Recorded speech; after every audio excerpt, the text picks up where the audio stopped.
아니 윤석열 극우 유튜버 매니아라고? 안녕하세요, 진보수 청년입니다. 윤석열 대통령의 공감 사이클은 유튜브에 있습니다. 용산 대통령실에서 한 관계자가 한 말이 있습니다. 대통령에게 제대로 말하는 이가 대통령실에 없습니다. 그러니 대통령은 가끔 밖에서 이런저런 소리를 들어요. 주로 보수 원로들이나 보수 유튜버의 얘기를 많이 듣습니다. 통화도 자주 하고 밥도 먹고요. 한동안 쉬쉬하는 레벨에서 보수 유튜버를 윤석열 대통령이 즐겨본다는 소문이 돌았습니다. 윤석열 대통령이 어느 변호사 후배에게 직접 전화해 한 유튜브 채널에서 출연해서 한 이야기를 잘 들었다면서 칭찬을 했다고 합니다. 그러나 보수라기보다 극우 유튜브 채널을 쉬지 않고 본다는 것은 어느새 기정사실처럼 받아들이기 시작했죠. 2023년 8월 광복절 출사를 전후로 이념 전쟁에 본격적으로 대통령실이 나섰다는 거죠. 윤 대통령의 발언에는 극우 채널에 수두룩한 극단의 멘트가 넘쳐났죠. 진중권 광운대 교수는 뉴라이트 운동권이 된 대통령, 중앙일보 칼럼에서 징조는 3.1절 때부터 보였지만 뉴라이트 사관이 전면한 것은 지난 광복절 경축사 때부터였다며 진보와 보수를 넘어 상식과 공정의 나라를 만든다기에 당선시켜줬더니 그 약속을 깨고 국가 정체성을 흔들어댔다고 지적했죠.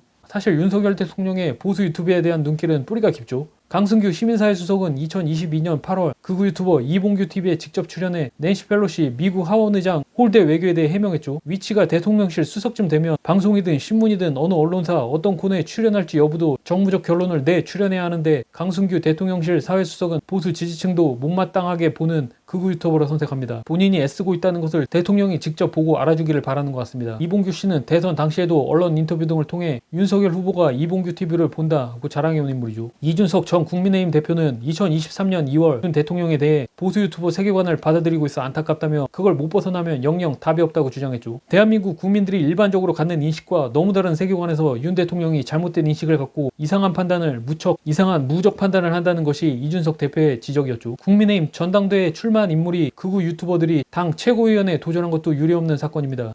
2023년 1월 유튜브 신혜한수, 신혜식 대표의 최고위원 도전 출정식에는 김기현 국민의힘 대표가 직접 참석해 대한민국 민주주의를 건져낸 주역이라고 응원했죠. 신혜식 대표와 가로세로 연구소 김세희 대표의 최고위원 도전은 무산됐지만 따따붙다 채널의 민영삼 전 윤석열 대선 캠프 국민통합특보는 1차 컷오프를 통과해 김기현 국민의힘 대표의 특보로 임명됩니다. 한국자유총연맹은 미디어분과 자문위원으로 보수 유튜버들을 대거 위촉했고 이들 중 일부는 윤석열 대통령 취임식에 참석했던 문제 인물들입니다. 극우 유튜버들은 목소리를 전달하는 스피커들이지만 국민 대다수의 감성과 맞지 않을 뿐더러 극단적 선동으로 인기를 끄는 인물들이죠. 문제의 본질보다 상대를 공격하는 구실만 잡는 스타일이죠. 여기에 대통령이 익숙해지면 곤란하다고 생각합니다.